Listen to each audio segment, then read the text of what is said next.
Hey guys, welcome back to LeBlanc Library Podcast. I am your host, Zarissa.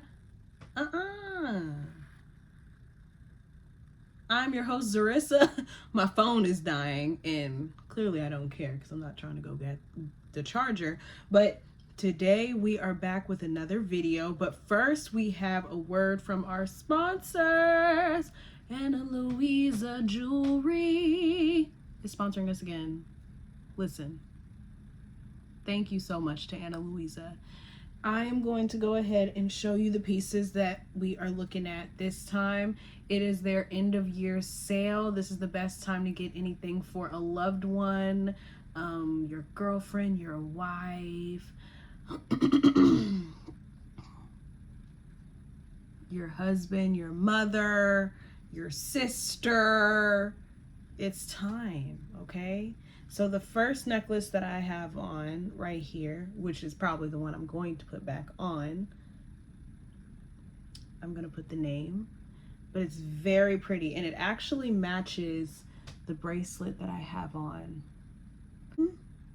right here. I'm going to put it on so you guys can see. This one is really nice too as well.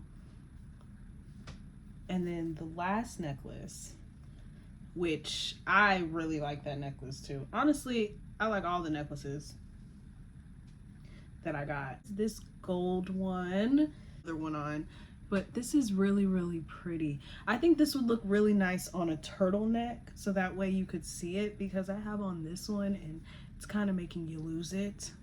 So I'm gonna go ahead and put on the one that I had before. But they are sustainable jewelry. They have a 2-year warranty. Their jewelry really lasts. They also have fine jewelry as well. That's a timeless thing that you'll never have to get rid of. And their jewelry lasts a very long time and through the test of anything, okay? I wear these. I'm a hairstylist, and I wear these while I wash people's hair and while I take showers. They have not turned, okay? They are humidity resistant. I live in a very humid climate. This jewelry still looks very good. Not to mention, this is great for everyday use. If you want to elevate the way that you look every single day, start with some jewelry. Jewelry will always make you look just put together. Thank you to Ana Luisa for sponsoring this portion of the video, and let's get into it. So today we are going to be talking about A Good Girl's Guide to Murder, the book A Good Girl's Guide to Murder. It is a novel by Holly Jackson, and we went over the synopsis. Did we go over the synopsis? I think I told y'all the synopsis, but it was after I had read the whole thing. When you first read that title, can you be honest? Did you not think that A Good Girl's Guide to Murder was about like a good girl possibly getting away with a murder and everyone thinks it could never be her? But this is actually just a little bit, it's not like that at all. There's this good girl, she's a good girl, and her name is Pip, and she is trying to get down to the bottom of this murder of Andy Bell. Andy Bell is supposed to be this popular girl who died by supposedly her boyfriend at the time's hand. And Salil, who goes by Sal, was her boyfriend, and they blamed it on him. Oh, that's Lent. And they blamed it on him. So her and Ravi, Sal's brother, start trying to uncover the truth because Pip knew who Sal was. Sal was actually a really good person. He was good in school. He was always doing the right thing. He was so helpful. So she was like, I just can't believe that he would kill her. Not to mention they never found her body. And also, Sal is not here to speak for himself because supposedly he commits suicide and left a letter saying, I did it. It's starting to come back to me now. I'm like, wait.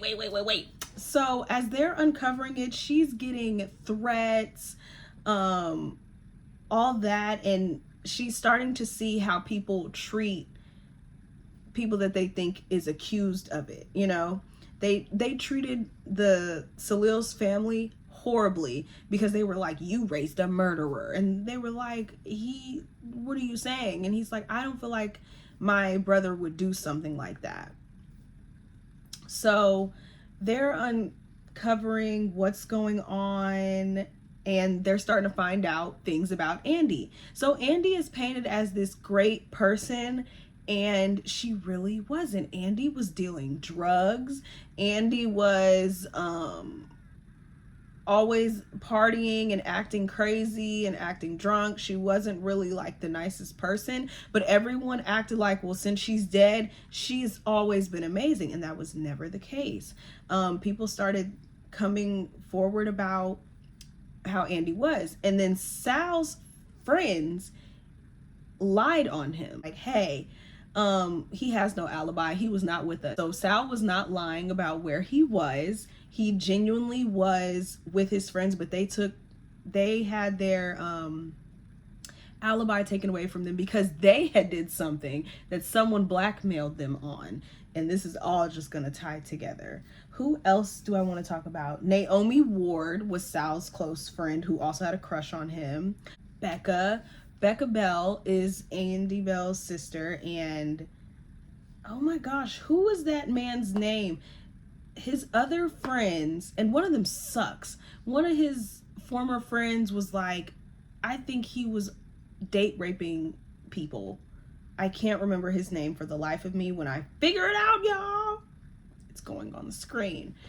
All this is starting to unravel, and somebody's like, knock it off. Stop looking, stop digging, like, leave it alone. And she's like, I must be getting close. And then they start threatening her family, and then that's when she's like,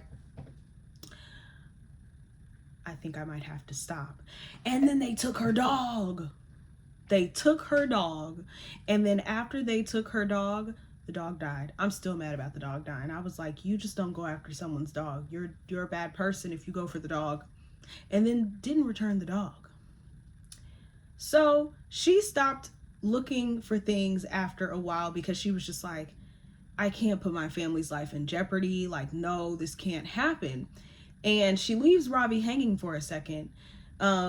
And then she feels like re-inspired to do it. And he's like, I will help you. You should have told me what was going on. Oh, because the killer made her get rid of all of her information, quote unquote. But she didn't because she's a smart girl. And they start uncovering what really happens to Andy and why everybody was just being so crazy. So, oh, I forgot to add that also Pippa's friend, not Naomi Ward, but her sister. Where's the other sister? I guess they didn't put her on here. I'll put her name up there, but she's sisters. She's close friends with Naomi Ward's sister, and she's very close with her best friend's father, who's Elliot Ward. So what happens with this is Andy was messing with an older man, and nobody knew who. And the older man was Elliot Ward, who is the teacher at their school. They were involved. I don't know how many times. I can't remember how many times they did it. I think it was like a couple times. And he was like, okay, we got to stop doing this. And she was like, no, I'm not going to stop doing this with you. Or if you stop, I'm going to tell everyone. And he had a knee-jerk reaction and pushed her. Oh, you know what he did? He said, she was a bully. I forgot to tell you, Andy's not the best, okay? But she was bullying some girl really, really bad. And they also thought it might have been her too. And he was like, I'll tell your parents what you're doing to that girl if you don't stop. And then she was like, she came up to his house, and he was like, she wasn't taking no for an answer of ending their stuff. She was going to like threaten him, and she was like, I don't care. I'm going to get you in trouble since you don't want to talk to me anymore. And he pushes her, and she hits her head and falls. and there's like blood. I don't know if she gets up right away or if he left somewhere and came back and she was gone. But she had a head injury because he shoved her that hard.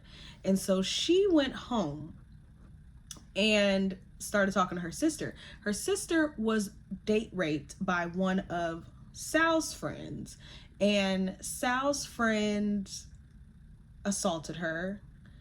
And she tried to tell her sister, and Andy was like, you should be happy somebody wants to sleep with you. So that, of course, pissed off Becca, and Becca pushed Andy again, and she didn't know she already had a head injury. And she started explaining this because Pip got cornered her and was like, you better tell me what the hell happened. And she was like, okay, well, what really happened was I pushed her, and I didn't know I pushed her that hard. But what's funny is she already had a head injury. So that's what really took her out. The first one, and then the second one just really was just no better. So he thought that he had saved Andy. Let's jump back to Elliot. He thought he had saved Andy, and this whole time he was taking care of a girl that reminded him of Andy in a different house from where his daughters lived, and it was holding her hostage in a attic.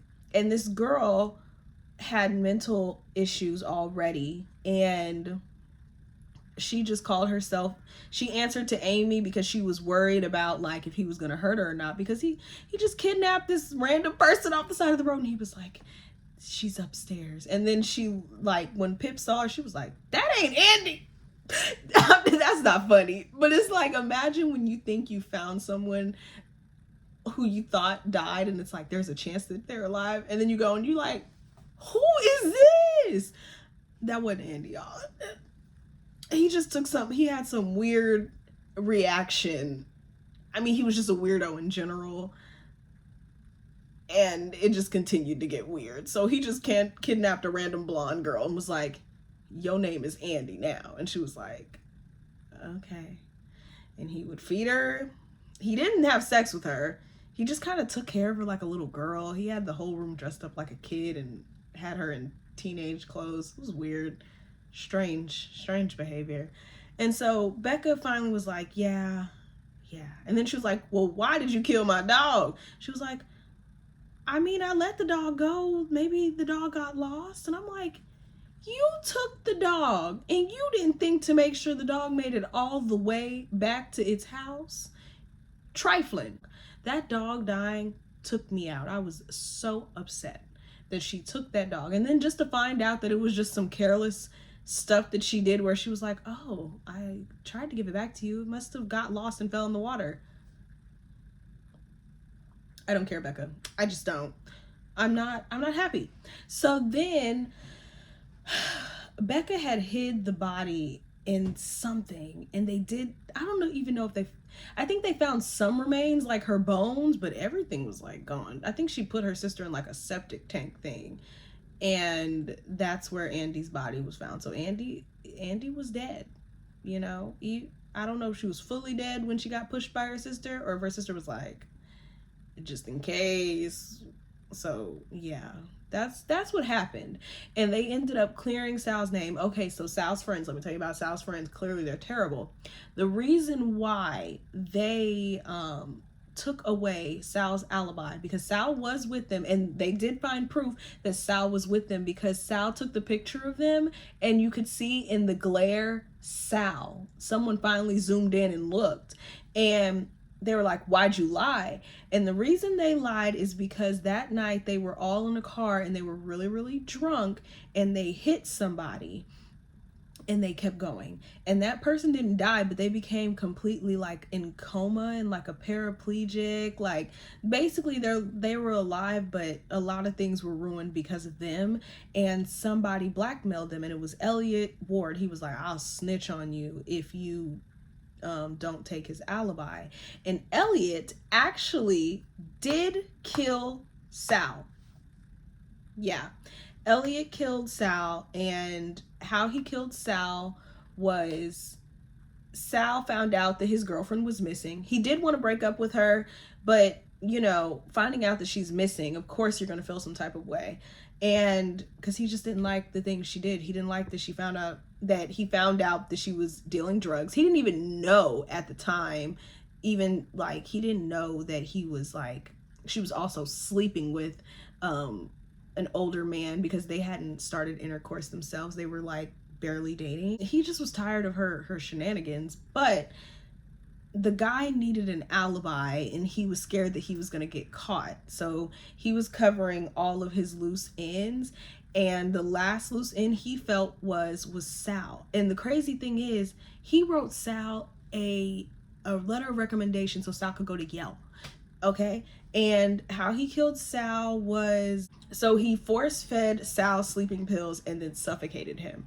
And I think he gave him some pills before he got him out in the woods. Like I think he had like crushed up some type of pills, and gave it to him in his tea, and Sal didn't, like, of course he didn't like know what it was.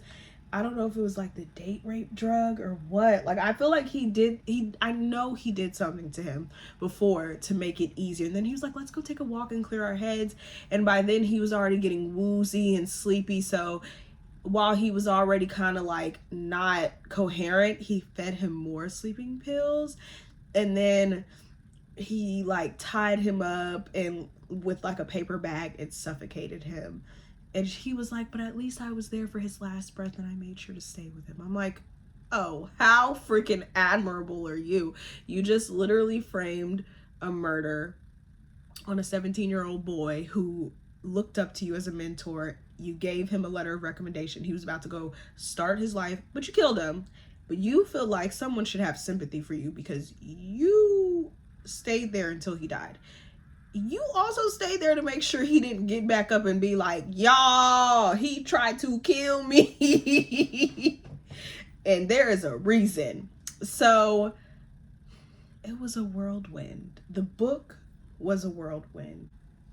You guys, that was it. That was A Good Girl's Guide to Murder. That's the wrap up of that. I'm going to give it a 4.5. They lost 5 points because they didn't have to do the dog like that. It was a really good page turner. It's also a series. It has 3 books in it in total. Now we need to go ahead and talk about what's the next book that we are going over. A Court of Wings and Ruin by Sarah J. Maas. You guys, we're back into the series like we never left. Let me give you a synopsis. It says, Feyre has returned to the Spring Court, determined to gather information on Tamlin's maneuverings and the invading king threatening to bring Prythian to its knees.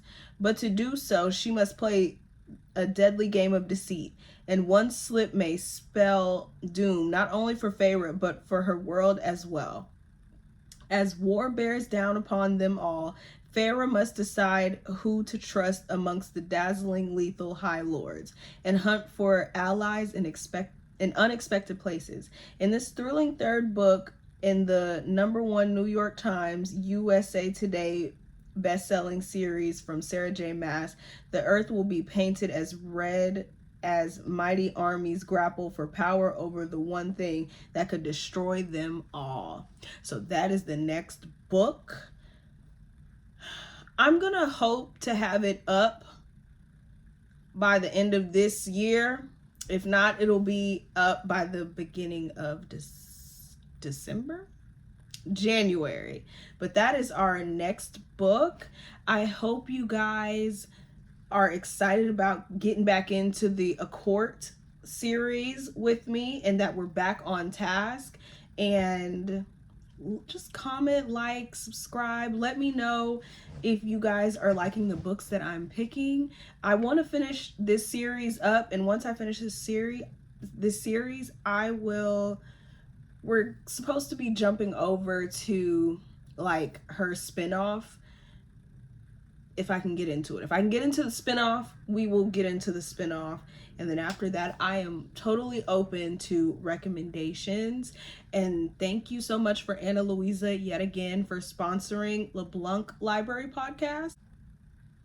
I think that's it. Yeah, I think that's it. Please like, comment, share, and subscribe. And please continue to tune in.